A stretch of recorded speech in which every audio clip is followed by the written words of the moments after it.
Good morning.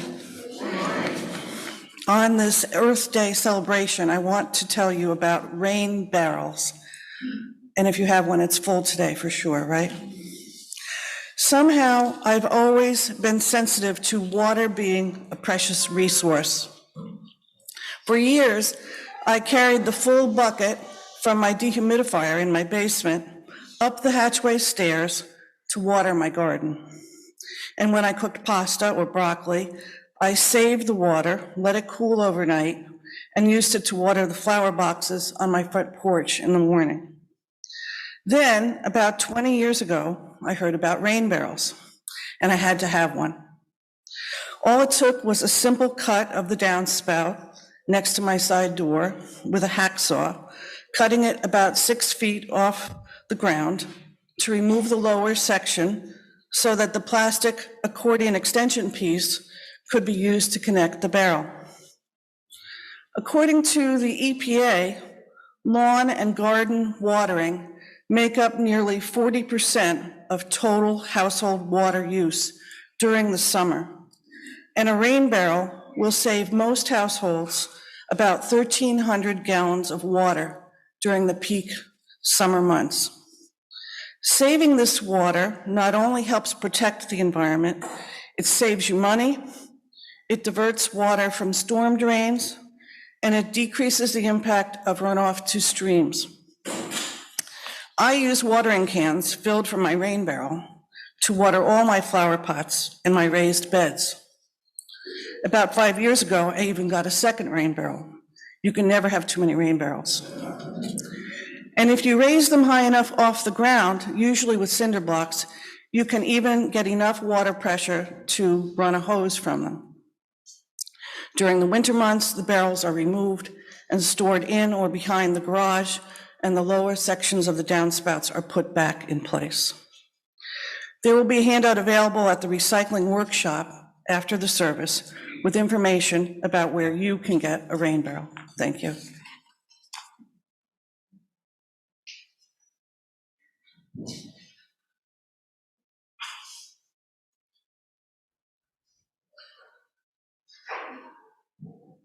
As always, feel free to sing along with us. If you know the words, and if you don't know them, at the beginning, you will know them by name.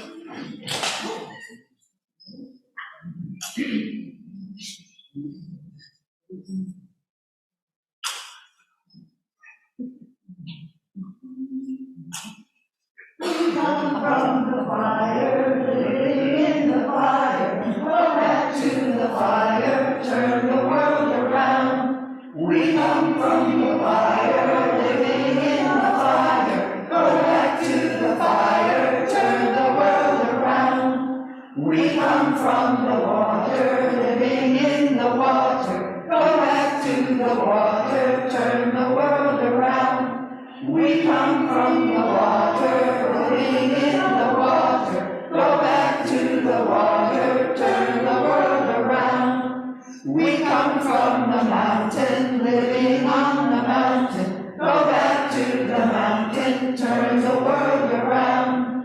We come from the mountain, living on the mountain. Go back to the mountain, turn the world around. We are of the Spirit, truly of the Spirit. Only can the Spirit turn the world around. We are of the Spirit, only of the Spirit. Only can the Spirit turn the world around.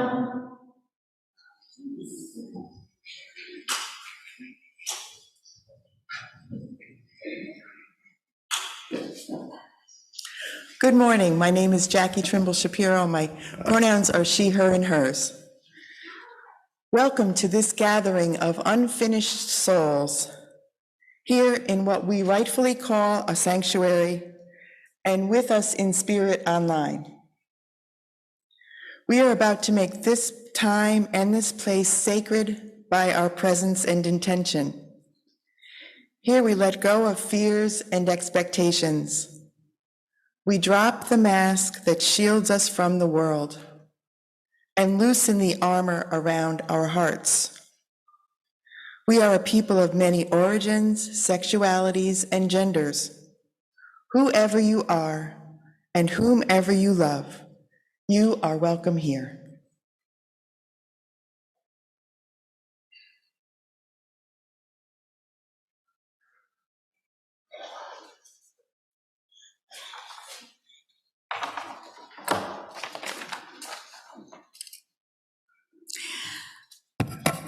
Our Unitarian Universalist principles are not separate from each other.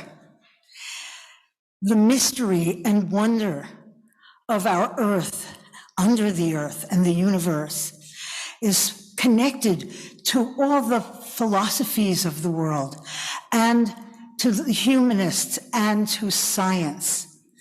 At this time, scientists are delving into what's above us, what's below us, and what's right next to us that we might not even see.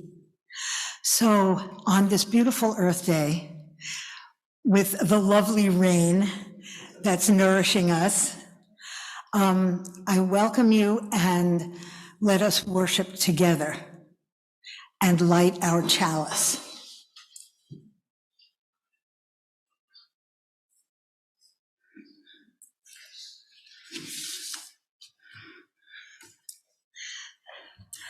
If there are children here, I'd like them to come up front for a story.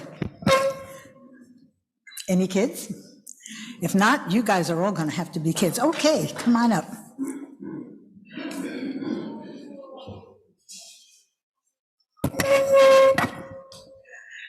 Right up here. Okay, that's good. And you can sit down if you like on the floor, or and you look at me because I want you to see this. Oh, there you are. Okay, you can sit with some of these kids. Great. Now, do you think I could have a volunteer? What about you? Would you like to come and be the sun? Come on, just come sit over here. Okay, now, this is the sun. Leona is the sun. Now, look a little bit further because somebody's going to have to go around you. Now, you two, can you catch a ball? Okay, why don't you stand up? And I'm going to, just wait for me, I'm going to throw the ball to you. And when I throw the ball to you, I want you to go around, take the ball and go around the sun. Would you like to participate too? Come on, you can throw the ball to her and go around the sun. Okay, what is this? Everybody tell me, what's this? The earth. This is the earth. You guys, which way is north? Up. Which way is south? Which way is east? Which way is west? But actually, this ball is floating in space. There is no north, south, east, or west, really. And it goes in an orbit around the sun. So I'm going to toss you this ball. Okay, here you go. Now come around and toss it to, tell me then. Edie. Edie, you're Edie, I know you're Edie. And toss it to Edie. And you come around and toss it again. And so, thank you very much, and you go around the sun. So actually, thank you very much, volunteers. You can go and sit down now.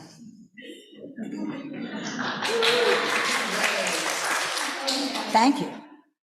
Okay, so there is no north, south, east, or west. That was made up by map makers so that it's easy for us to understand. What?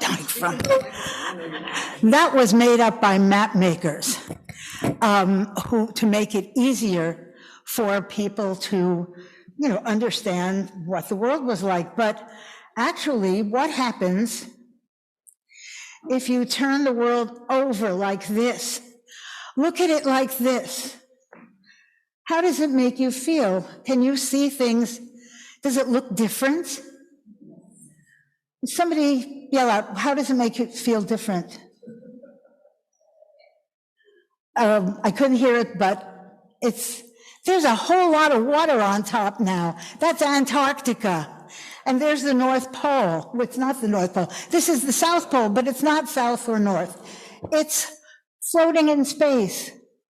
And so if we turn the world upside down like this, we maybe start seeing things in a different way. We're so used to saying north is up, and we call Australia here down under. And we call we say, oh, well, we're really important. We're the northern hemisphere. But it's not true. We're just floating in space. Now, the world is having a problem, a big problem. And right now, the problem is what? Climate change, global warming. So, I have to get my props.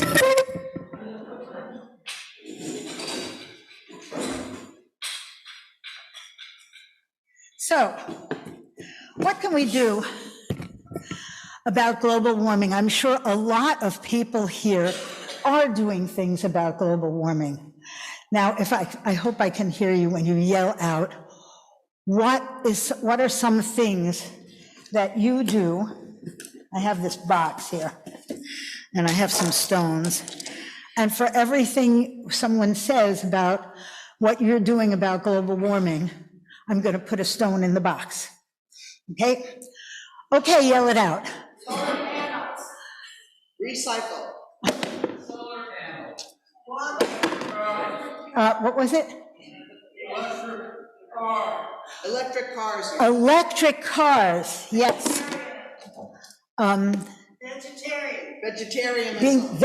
Eating less meat, yes. Walking, yes. Biking. Composting. What was that? Buying less stuff. Thank you.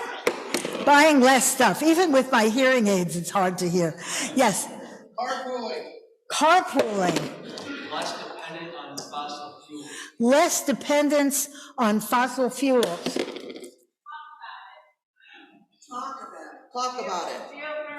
Talk about it, yes. High efficiency appliances. High efficiency. What is it? An organization. Yes. And yes, we're getting rid of fossil fuel. 20 years, we'll all be driving, well, I won't be driving anything, but in...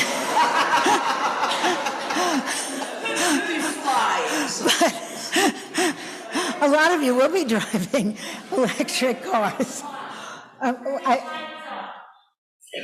Turning lights off. Oh, turning lights off. What about the kind of light bulbs you use? Yeah, LED. Okay, well. Planting trees. Planting trees, boy, I'm going to run out of stones here. Yep. Lower the thermostat. Lower the thermostat, yes. Pesticides. Stop using pesticides. Stop using, oh, that's a good one. Stop using. Cold water laundry. Cold water laundry. This is great. So you do so much. I ran out of stones. Look at all this. I have this box full of stones. And this represents so many things that we are all doing. But there are people who are devoting their lives, scientists who are devoting their lives to doing things that we would never have heard of. I mean, who ever heard of, did you ever imagine that bees could get sick, that there are bacteria that could attack bees and make them sick? And there goes the honey. And there goes the pollination. We need the bees. Did you imagine that one could make concrete out of glass instead of concrete out of recycled glass? These people are devoting their lives not only to being in the box, but thinking outside of the box. And so as the children go to their classes, I want you to think about all of these things that we do and more, and perhaps we can start thinking outside the box. So,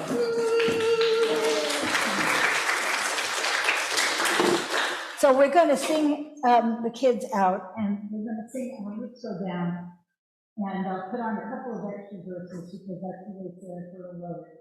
You're going to use the mic. Microphone. Use microphone. I got this, okay. Here we go. Our roots go down, down to the earth. Our roots go down, down to the earth. Our roots go down, down to the earth. Our roots go down. Our roots go down, down to the earth. Our roots go down, down to the earth. Our roots go down, down to the earth. Our roots go down. I am a tree swaying in the wind. I am a tree swaying in the wind. I am a tree swaying in the wind. Our roots go down. Our roots go down, down to the earth. Our roots go down, down to the earth. Our roots go down, down to the earth. Our roots go down. One more. I am a flower on a mountainside. I am a flower on the mountainside. I am a flower on the mountainside. I am a flower on the mountainside. Our roots go down. Our roots go down, down to the earth. Our roots go down, down to the earth. Our roots go down, down to the earth. Our roots go down.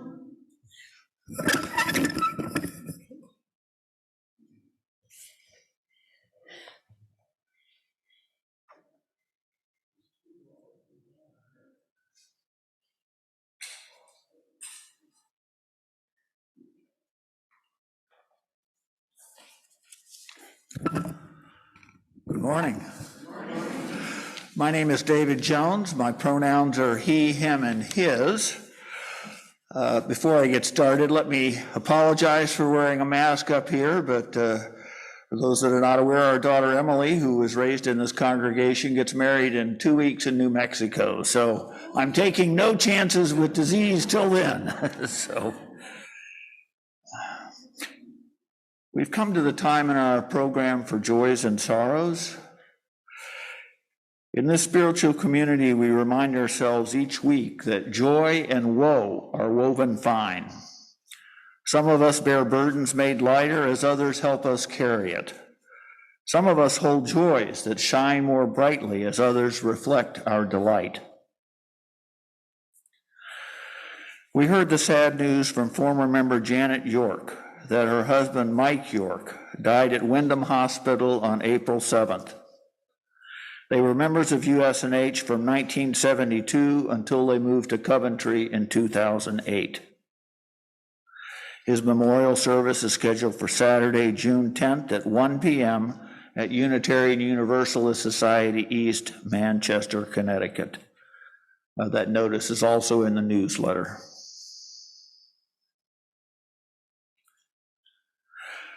From Ann and Bruce Levison, we have a bundle of joys and sorrows. Not that kind of a bundle, says Ann.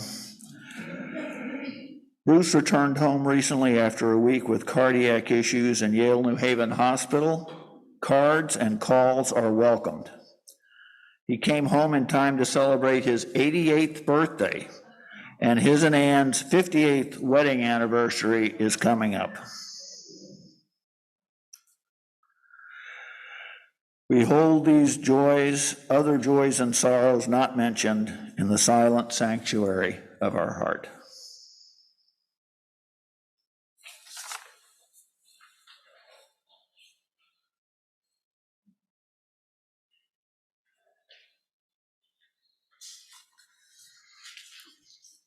This is a time for meditation. We'll start with a spoken meditation, followed by a period of silence, and then Bill will play us back. This is adapted from Teresa Cooley. In this time of anticipated spring, let us allow ourselves to extend the anticipation, to value the time of seeding before sprouting. This time is a revelation, the revealing of that which is eternal, which we see every year, but still need to be reminded to see in a new way. Every spring we encounter something never before seen. It is that very newness which embodies hope and potential for the wholeness which is yet to be. Let us keep silence together.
Every week, we lift up the spiritual value of generosity by taking an offering for the ministries of this congregation. Those here in person can make donations on their way out of the sanctuary at the end of the service, and there is a QR code in the order of service that you can also use. For those of you that are here online, while the music plays, I urge you to consider navigating to the usnh.org website and making a donation. Donations can also be made by U.S. mail to the Unitarian Society of New Haven, 700 Hartford Turnpike, Hamden, Connecticut, 06517. The offering will now be gratefully received.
bees. We love and value bees. Bees transfer pollen between flowers, which enables the wondrous diversity of all the plants on our planet. They can flower and fruit. Pollinators are considered a keystone species in essentially every ecosystem on Earth, enabling the reproduction of over 85% of all flowering plants. We rely on bees and other pollinators, and that includes birds and bats, for 75% of the world's food crops. There are more than 20,000 bees worldwide. The well-known honeybee species, which is Apis mellifera, was brought to the US from Europe. It's not indigenous, but approximately 1/3 of the American diet, including many fruits, vegetables, and nuts, relies on bees for pollination. We love and value bees. Stephen Buchanan is a pollination ecologist who has studied bees for over 40 years. This March, he released a book, What a Bee Knows, exploring the thoughts, memories of personalities of bees. They use little tiny electrodes. I don't know how they did it. I really don't know how they did it. But I want to read the book. But he argues that bees demonstrate sophisticated emotions, resembling optimism, frustration, playfulness, and fear, can experience PTSD-like symptoms, recognize human faces, and process long-term memories while sleeping, maybe even dreaming. Currently, as you probably know, up to 40% of pollinators species on Earth are at risk because of environmental stressors, including habitat loss, exposure to pesticides, mite infestations, climate change, diseases, and pathogens. But today we are being hopeful. In January, the USDA offered the first conditional license for a vaccine for honeybees intended to protect hives against the American foul brood disease. Yet little tiny needles. No, that's not how they do it. American foul brood disease is a fatal bacterial brood disease, one of the most widespread and the most destructive of the honeybee brood diseases. It causes the infection of honeybee larvae with the bacterial bacillus larvae. And while this bacillus larvae only attacks the bee larvae, the disease itself weakens the whole colony, which can quickly die within about 3 weeks. The primary treatment has been to incinerate the whole hives and and the equipment used for them, and then use antibiotic treatment for nearby colonies. Well, AFB is most commonly transmitted through spores of the bacteria, which can be dormant in the colonies or the equipment for 70 or more years.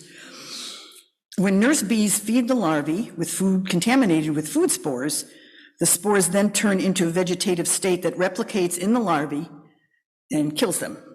Larvae killed by this bacteria have a unique and foul odor that gives this brood disease its name, foul brood disease. A company called Dallin Animal Health produced the vaccine. Unlike traditional vaccines, this honeybee vaccine is mixed in with the royal jelly, which the worker bees secrete from their heads and then feed to the queen and the larvae. So it's in the royal jelly. Once the queen bee has consumed the vaccine-laden royal jelly, fragments of the vaccine are deposited in her ovaries. Then the queen's larvae will be born with immunity to the disease.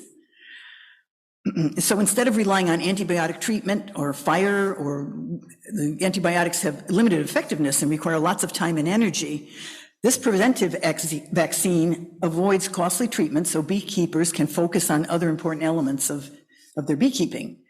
The product is actually available to purchase this year. It's not genetically modified and can be used in organic agriculture. And Dallin Animal Health said it can assist in creating a custom vaccine program compatible with a variety of commonly used queen cages. We love and value our bees. There are unsubstantiated rumors that limited bee swarms in Texas and Florida are currently organizing for anti-vaxxer protests.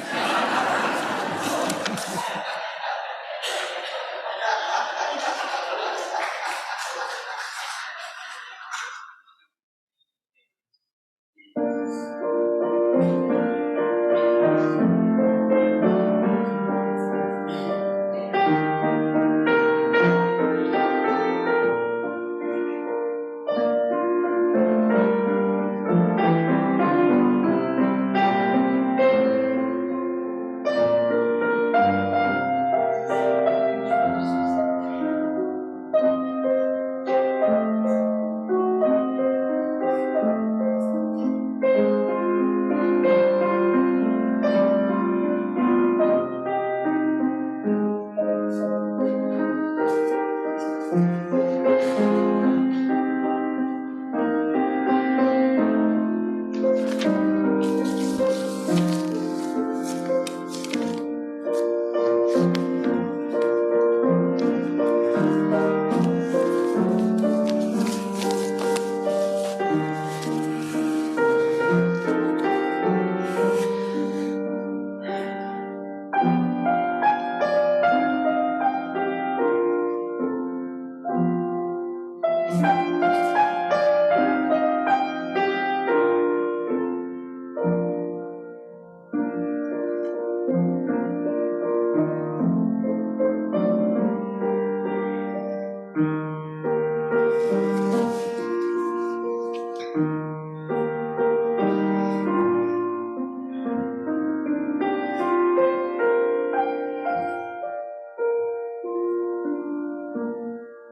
morning.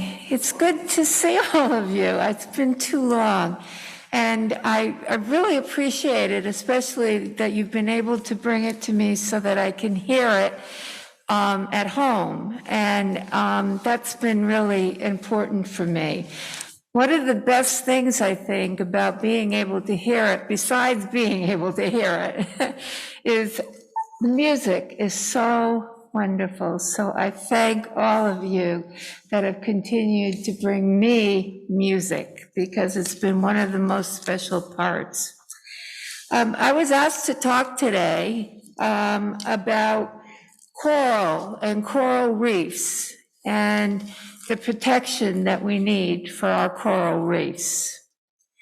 It first started, a lot of what we're paying attention to during what should be every day, Earth Day, is the National Environmental Policy Act, which was passed in 1969. And it has become a foundation for what we do now for environmental protection. They provide technical support to minimize the threats, and they also support recovery planning. As you saw from the globe that we saw before, 71% of the earth is covered with water. In the water, there is what we call coral reefs, and in the coral reefs live algae. Algae? The algae, which is called, I had to keep this word written down, or I'd never, probably pronouncing it wrong even, but zooxanthellae. They live inside the corals, and the coral provides the tough outer shell. It's made from calcium carbonate, and from the algae, they provide the host with food, which is produced through photosynthesis. And I have a picture up here of all of the beautiful colors that are possible because of the photosynthesis. 1/4 of our marine life depends on the coral reefs for their food and their shelter. People depend on the coral. Partially, it's a food source. It gives people their livelihood. It also provides a place for fisheries, for people to be able to grow and keep and maintain the marine life we have. They also, and this seems like it's becoming even more so, especially important, they can be coastal protection by slowing down the waves or during storm events. And I think we've all heard about many storm events, and I don't think we realize that coral reefs are part of what protects the shorelines. Also, because of the beauty in part, and also because people like to dive and to snorkel, they provide income for tourism. And then there are some complex compounds that hold promise in modern medicine, which they're doing research on right now. Okay, there's some things that you can do to help protect the coral reefs. And one of them is when you practice diving and snorkeling to practice safe being safe. One of the things is you're not supposed to touch the coral. There's even a guide to the etiquette, which I have a copy of. So if anybody's planning to go snorkeling or diving, I can give you a copy of the etiquette that you need to have in order to be not destroying the coral reefs. We also need to look at the stuff that we are putting into the water, such as when we use the fertilizers or the sun protection, that also can do damage to the waters. And also, it doesn't matter if you're right in the water for that to happen. We also, it's important for a lot of reasons, but when you're at the shoreline, certainly recycling and disposing of your trash. No trash should be left behind when you leave. And also, this includes in waterways, which eventually may get to the oceans. One of the things that was interesting was when I saw what this was going to be called, it was called Growing New Coral Reefs from Old. That was new to me, and I could have focused on that more, but there is research being done that right now they're trying to find out why what's happening is happening with the coral reefs, and one of the things is the warm water. So they're trying to look at how can they find coral that can grow in different areas and different places, and what kinds will grow better. And then also under what conditions they would grow. So in conclusion, I just want to say there are things that you can also be doing. We can no longer use real coral for jewelry, or also when you're setting up an aquarium, it's important not to put real coral into the fish tanks. And then finally, the last point I want to make is that it's important for you to spread the word. You know, and I know now, that coral reefs are very much endangered, but it's important for everybody to know that. The more that we have that knowledge, the more that we can do to help save them into the future. Thank you.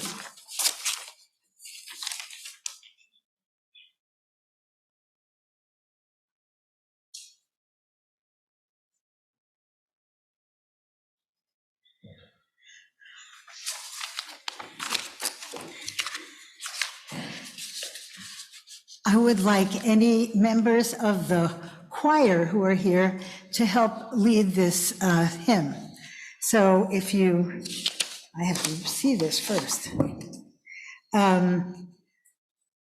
We're going to do hymn, wait a minute. 163. I left my glasses somewhere. I can't read anything. Okay, we're going to do hymn 163. For the earth forever turning. So stand in body or spirit, and let's sing hymn number 163.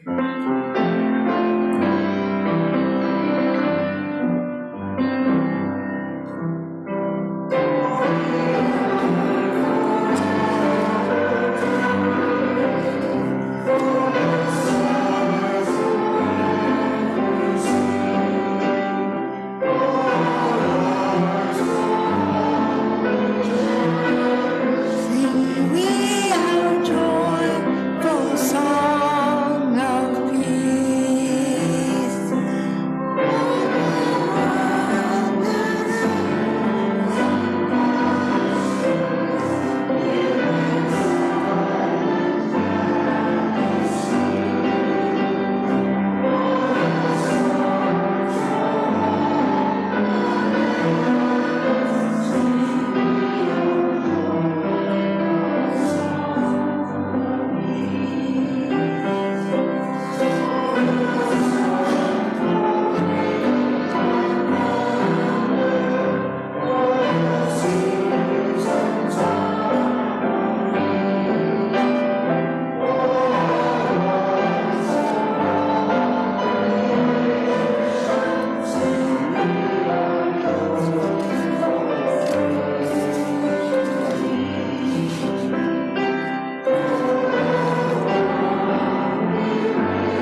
Good morning. My name is Marilee Kaplan, and my pronouns are she, her, and hers. This is an excerpt from a diary. Dear Diary, it is Earth Day, April 23rd, 2043. It's another Earth Day, our 73rd, and we have a beautiful day for the celebration. The sky is clear and the sun is shining. This Earth Day is very special because there will be a ceremony for the for the opening of a new bridge made with Novacrete, manufactured with magnesium sulfate, which actually absorbs CO2 instead of putting more into the atmosphere. This is the latest of many concrete alternatives, like combinations of waste paper, recycled plastic, something called microsilica, and even old concrete debris. Our house is made of ashcrete, a byproduct of coal combustion, which used to wind up in landfills. But since coal isn't used anymore, the more modern alternatives are used. Our sidewalk is made completely of recycled glass. I remember that 20 years ago, 10 billion tons of concrete were produced a year and was responsible for 8% of greenhouse gas emissions.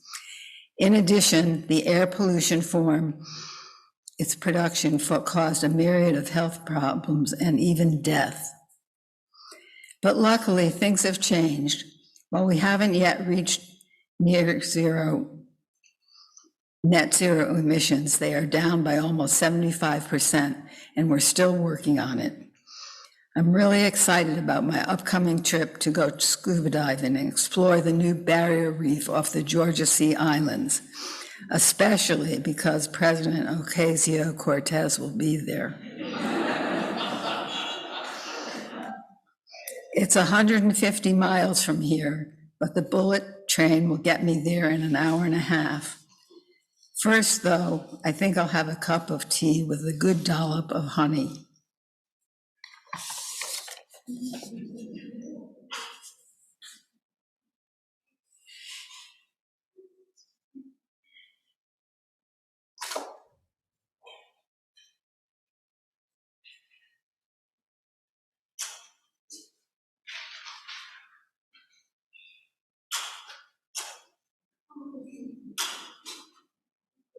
If all the world were peaceful now and forevermore, peaceful at the surface and peaceful at the core, then all the joy within my heart would be so free to soar.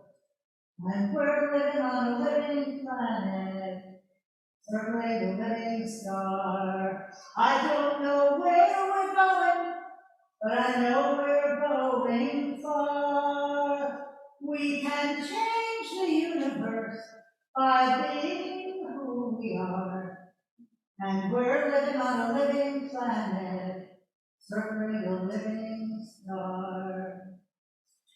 If all the world do justice now and forevermore, justice at the surface and justice at the core, then all the joy within my heart will be so free to soar. And we're living on a living planet, circling a living star. I don't know where we're going, but I know we're going far. We can change the universe by being who we are. And we're living on a living planet, circling a living star. If all the world knew freedom now and forevermore, freedom at the surface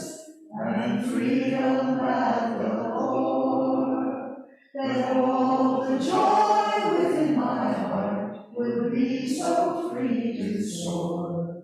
And we're living on a living planet, circling the living sun. I don't know where we're going, but I know we're going far. We can change the universe by being who we are. And we're living on a living planet, circling the living sun. If Mother Earth were honored now and forevermore, honored at the surface and honored at the core, then all the joy within my heart would be so free to soar. And we're living on a living planet, circling a living sun. I don't know where we're going, but I know we're going far. And we can change the universe by being who we are. And we're living on a living planet, circling a living star.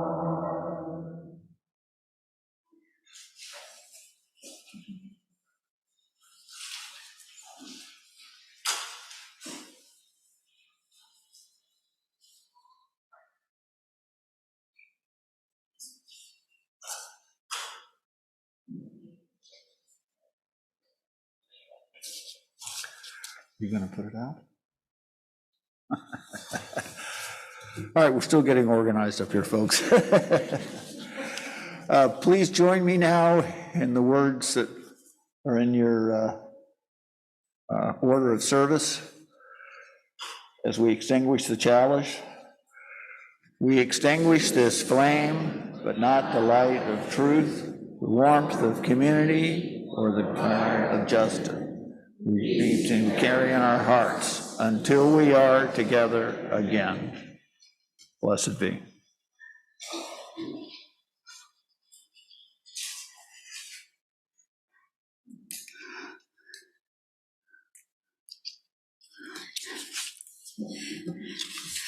We are of the Spirit, truly of the Spirit. With our spirit, plus a good dose of action and science, we can turn the world around. Let us go in hope, and also join us for our coffee hour. And after that, please return to the sanctuary for our workshop with Joe DeRisi, the Hamden Recycling Coordinator, about what's new in recycling.